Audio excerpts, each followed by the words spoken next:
মনে প্রাণে আল্লাহকে ভালোবাসবো না, আল্লাহর কথা শুনবো না? আমরা কেন শয়তানের মধ্যে থাকবো? আমরা কেন মুখে একরকম বলবো, কেন অন্তরে আরেক রকম রাখবো? কেন আমাদের পরিবেশ নষ্ট হবে?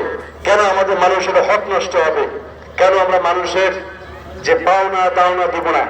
কেন আমাদের মানুষের চোখের মধ্যে থাকবে অন্য মানুষের চৌরসকে আমরা হিংসা করব? অন্য মানুষের সম্পদের প্রতি আমাদের চোখ থাকবে কেন? সব বন্ধ করি, সব শয়তানি বন্ধ করি। একটা গাছের গোড়া যদি ঠিক না থাকে, গাছ ঠিক থাকবে না, সব ফল ঠিক থাকবে না।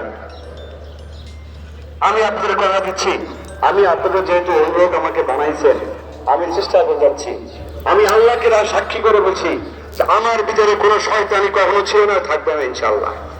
তাহলে আপনারা কেন এই জিনিসটা নিয়ে ভয় পাচ্ছেন? কোনো ভয় পাওয়ার কিছু নাই, কোন রকম কোনো আজরাইল বাংলাদেশে নাই, আমাদের এলাকাতে নাই যে আপনাকে এসে দুম করে মেরে ফেলবে।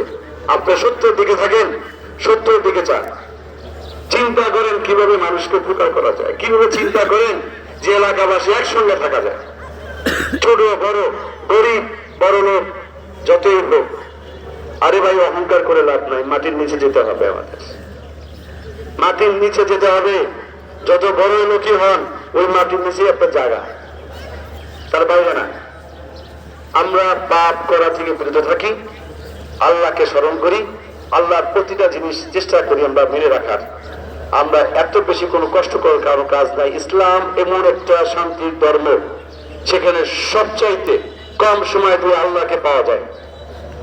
শুধু ইমান বা ঠিক রাখতে হবে, সত্য কথা বলতে হবে, মানুষকে ভয় পাওয়ার লাভ নাই। ভয় পান আল্লাহকে, আল্লাহকে ভয় পান। আজকে যেমন আল্লাহকে আমরা ডাকতেছি মাঠের মধ্যে, নিশ্চিত থাকেন আপনার বৃষ্টি আসবে ইনশাআল্লাহ, কোনো মাঠ নাই, আসবে। কিন্তু আপনারা এইভাবে সবসময় চিন্তা করবেন, যখন ভুলে যায় তখন সমস্যা। আমরা গাছ লাগাই না, এর দোষ কি আল্লাহ? চোখ দিছে না, মাথা দিছে না, হাত দিছে না, সবই আপনাদেরকে দিছে।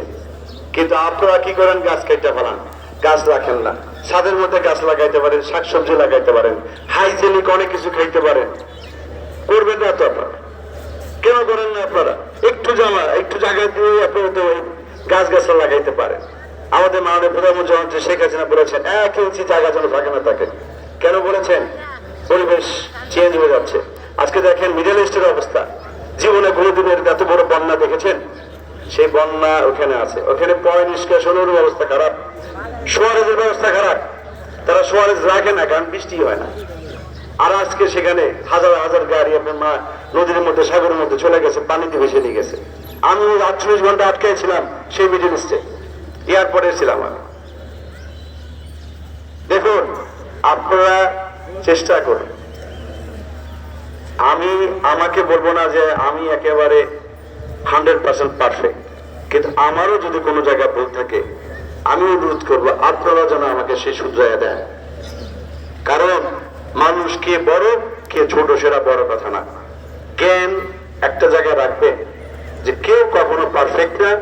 চেষ্টা করবেন একজন আরেকজনকে সুন্দর মতো সম্মান রেখে কাজটা করার। ইনশাআল্লাহ আল্লাহ আমাদেরকে মাফ করবে। আপনারা একটু একটু করে দেখতেছেন ঠান্ডা হয়ে যাচ্ছে, এই ঠান্ডা হয়ে যাবে। দিল, মুখ, অন্তর আর যা যা এক করে ফেলেন, দেখেন আজকের মধ্যে ইনশাআল্লাহ বৃষ্টি আসবে ইনশাআল্লাহ। সবাই ভালো থাকবেন, সুস্থ থাকবেন, এবং আমরা সবসময় আল্লাহর যতগুলা আমাদের কাছে নাজিল হয়েছে বা আমরা অনেক কিছু জানি, যে আমরা 5 ওয়াক্ত নামাজ পড়ার চেষ্টা করি, এবং 5 ওয়াক্ত নামাজ আমরা পড়ি, সেটা মনে প্রাণে পড়ি। আমার সন্তানের হক, আমার ওয়াইফের হক, আবার পাড়াপড়শির হক, আমার আত্মীয় স্বজনের হক আমরা মানি, এবং সবাইকে কষ্ট থেকে দূরে রাখি ইনশাআল্লাহ। আর যেটা হলো ন্যাচারাল যে জিনিসটা বললাম, গাছ গাছলা লাগাই, ইনশাআল্লাহ আপনি দেখবেন আমাদের পরিবেশ, আমাদের অবস্থান। আমরা আগের মানুষ কিন্তু অনেক ভালো ছিল, আগের